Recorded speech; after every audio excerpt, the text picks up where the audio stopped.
അബൂദുജാൻ റളിയല്ലാഹു അൻഹു സുബഹി നിസ്കാരം കഴിഞ്ഞ ഉടനെ പള്ളിയിൽ നിന്ന് ഇറങ്ങി ഓടും.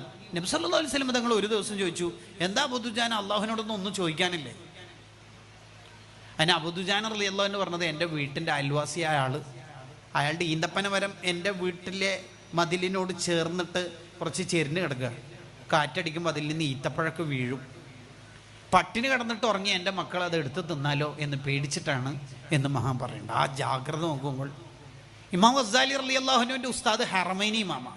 ഹറമൈനി ഇമാമിൻ്റെ വാപ്പ ഹറമൈനി ഇമാമിൻ്റെ ഉമ്മനോട് അഥവാ അവരുടെ ഭാര്യയോട് പറയൂ എത്ര, നിന്റെ മുലപ്പാലല്ലാതെ മോന് കുടിക്കണ്ടെന്ന്.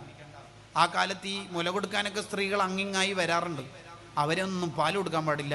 നീ തിന്നുന്നത് ഞാൻ സമ്പാദിച്ചിട്ടാണ്, ഞാൻ സമ്പാദിക്കുന്നത് ഹലാലാണ്, അപ്പോൾ നിന്റെ പാല് ഹലാലാണ്, അതേ എൻ്റെ മോനിക്ക് കൊടുക്കാൻ പാടുള്ളൂ. സൂക്ഷ്മത നമുക്ക് ഒട്ടും നഷ്ടപ്പെടാൻ പാടില്ല. എല്ലാം പിടുത്തം വിട്ടിട്ട് ഏതെങ്കിലും ഒരു സ്ഥാപനത്തിലേക്ക് നേർച്ചാക്കലാണ് മക്കൾ നന്നാവാനുള്ള പരിഹാരം, ഡി അഡിക്ഷൻ സെൻ്ററാണ് അതിൻ്റെയൊക്കെ എല്ലാത്തിൻ്റെയും പരിഹാരം എന്ന് വിചാരിക്കുന്നിടത്ത് ചില അബദ്ധങ്ങളുണ്ട്. നമ്മൾ അടിസ്ഥാനം ക്ലിയർ ആയിരിക്കണം. അതാണ് മൂന്നാമത്തത്. നാലാമത്തത്, നമ്മളെ മക്കൾ സ്വാലിഹീങ്ങളായുള്ള നാലാമത്തെ കാര്യം സുയാനത്തുൻ അൻ ഖുറന ഇസ്സൂ, മക്കളുടെ കൂട്ടുകാർ നന്നായിരിക്കണം.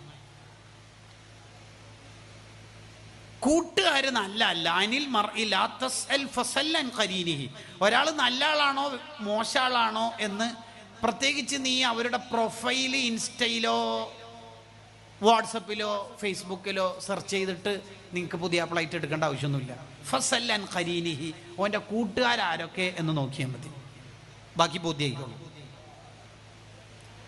നമ്മളെ മക്കൾ നന്നാവണമെന്നുണ്ടെങ്കിൽ സുയാനത്തുൻ അൻ ഖുറന ഇസ്സൂ, അവരുടെ കൂട്ടുകാർ നല്ല കൂട്ടുകാരായിരിക്കണം. +2 വരെ അല്ലെങ്കിൽ SSLC വരെ ളുഹുർ അസ്റൊക്കെ അവ്വൽ വക്തിൽ ബാങ്ക് കൊടുത്ത ഉടനെ നിസ്കരിക്കാറുണ്ട്. ഇപ്പം നിസ്കരിക്കാനൊന്നും